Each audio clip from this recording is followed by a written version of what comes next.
Chapter 39, The Conquest of Bashan. This chapter is based on Deuteronomy 2, 3, 1-11. After passing to the south of Edom, the Israelites turned northward and again set their faces toward the Promised Land. Their route now lay over a vast, elevated plain, swept by cool, fresh breezes from the hills. It was a welcome change from the parched valley through which they had been traveling, and they pressed forward, buoyant and hopeful.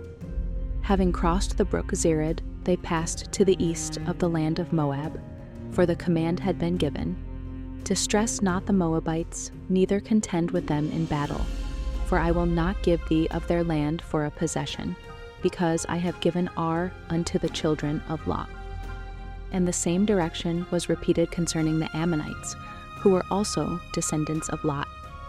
Still pushing northward, the hosts of Israel soon reached the country of the Amorites. This strong and warlike people originally occupied the southern part of the land of Canaan, but increasing in numbers, they crossed the Jordan, made war upon the Moabites, and gained possession of a portion of their territory. Here they had settled, holding undisputed sway over all the land from the Arnon as far north as the Jabbok.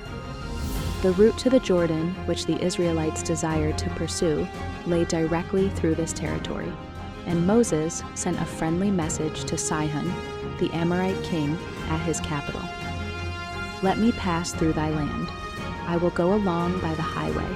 I will neither turn unto the right hand nor to the left. Thou shalt sell me meat for money that I may eat, and give me water for money that I may drink. Only I will pass through on my feet." The answer was a decided refusal, and all the hosts of the Amorites were summoned to oppose the progress of the invaders.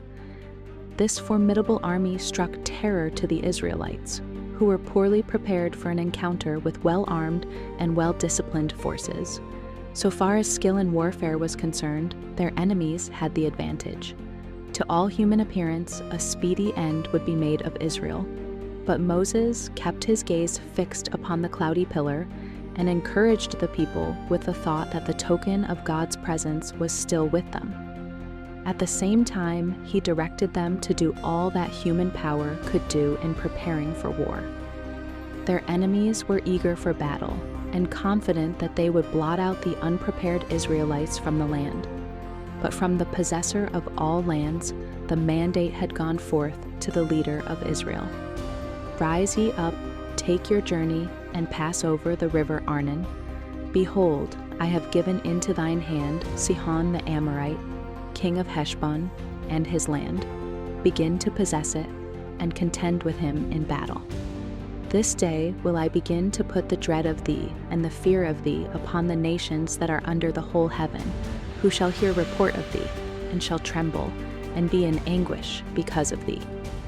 These nations on the borders of Canaan would have been spared had they not stood, in defiance of God's word, to oppose the progress of Israel. The Lord had shown himself to be long-suffering, of great kindness and tender pity, even to these heathen peoples. When Abraham was shown in vision that his seed, the children of Israel, should be strangers in a strange land 400 years, the Lord gave him the promise, "In the 4th generation they shall come hither again, for the iniquity of the Amorites is not yet full." Genesis 15:16. Although the Amorites were idolaters, whose life was justly forfeited by their great wickedness, God spared them 400 years to give them unmistakable evidence that he was the only true God, the maker of heaven and earth. All his wonders in bringing Israel from Egypt were known to them. Sufficient evidence was given; they might have known the truth had they been willing to turn from their idolatry and licentiousness, but they rejected the light and clung to their idols. When the Lord brought his people a second time to the borders of Canaan, additional evidence of his power was granted to those heathen nations. They saw that God was with Israel in the victory gained over King Arad and the Canaanites, and in the miracle wrought to save those who were perishing from the sting of the serpents. Although the Israelites had been refused a passage through the land of Edom, thus being compelled to take the long and difficult route by the Red Sea, yet in all their journeyings and encampments past the land of Edom, of Moab and Ammon, they had shown no hostility and had done no injury to the people or their possessions. On reaching the border of the Amorites, Israel had asked permission only to travel directly through the country, promising to observe the same rules that had governed their intercourse with other nations. When the Amorite king refused this courteous solicitation and defiantly gathered his hosts for battle, their cup of iniquity was full, and God would now exercise his power for their overthrow.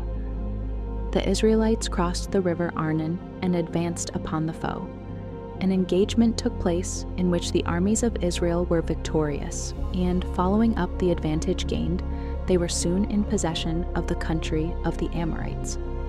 It was the captain of the Lord's host who vanquished the enemies of his people, and he would have done the same 38 years before had Israel trusted in him. Filled with hope and courage, the army of Israel eagerly pressed forward, and, still journeying northward, they soon reached a country that might well test their courage and their faith in God. Before them lay the powerful and populous kingdom of Bashan, crowded with great stone cities that to this day excite the wonder of the world. 80 cities with high walls, gates, and bars, besides unwalled towns a great many. Deuteronomy 3:1-11.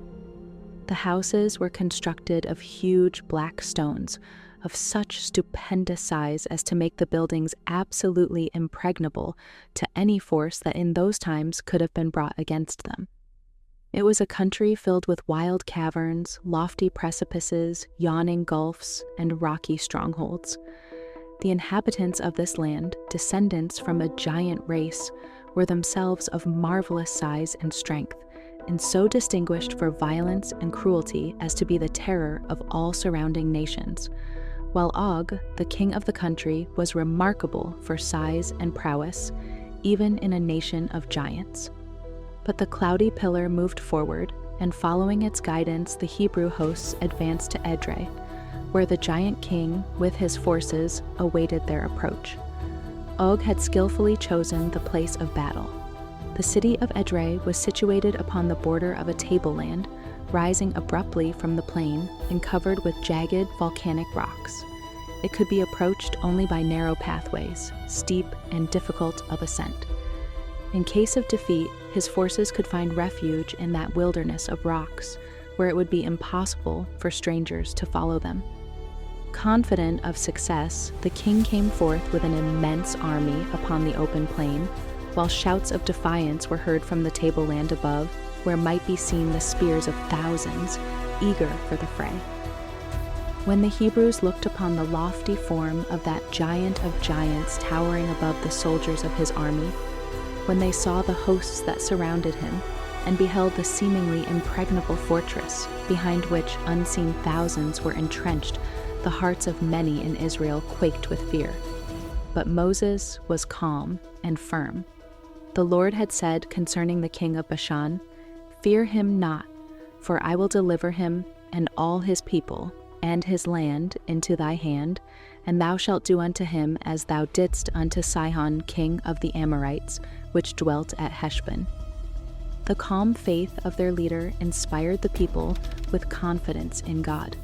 They trusted all to his omnipotent arm, and he did not fail them.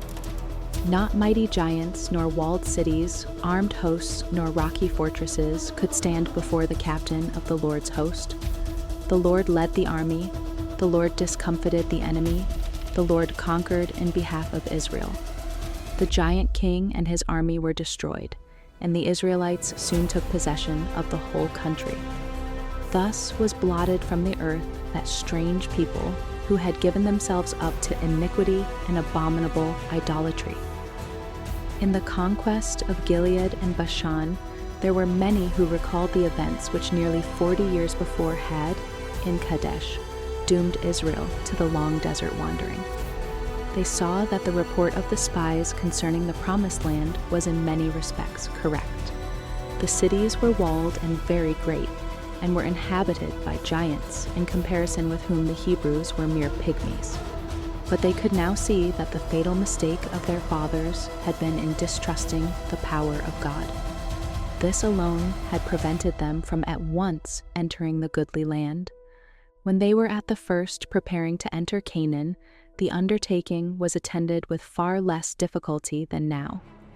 God had promised his people that if they would obey his voice, he would go before them and fight for them, and he would also send hornets to drive out the inhabitants of the land.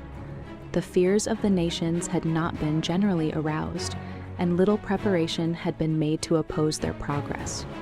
But when the Lord now bade Israel go forward, they must advance against alert and powerful foes, and must contend with large and well-trained armies that had been preparing to resist their approach. In their contest with Og and Sihon, the people were brought to the same test beneath which their fathers had so signally failed. But the trial was now far more severe than when God had commanded Israel to go forward.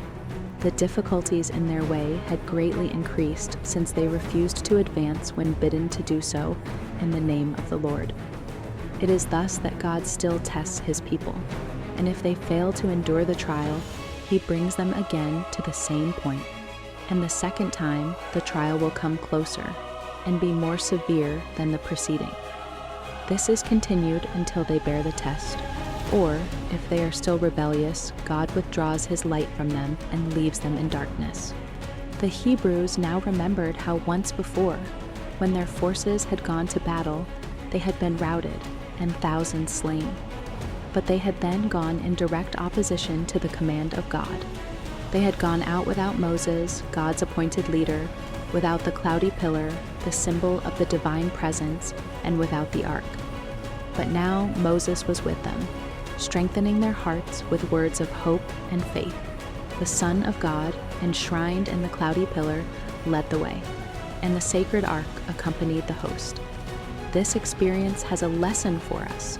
The mighty God of Israel is our God. In him we may trust, and if we obey his requirements, he will work for us in as signal a manner as he did for his ancient people. Everyone who seeks to follow the path of duty will at times be assailed by doubt and unbelief. The way will sometimes be so barred by obstacles apparently insurmountable as to dishearten those who will yield to discouragement. But God is saying to such, go forward. Do your duty at any cost. The difficulties that seem so formidable, that fill your soul with dread, will vanish as you move forward in the path of obedience, humbly trusting in God.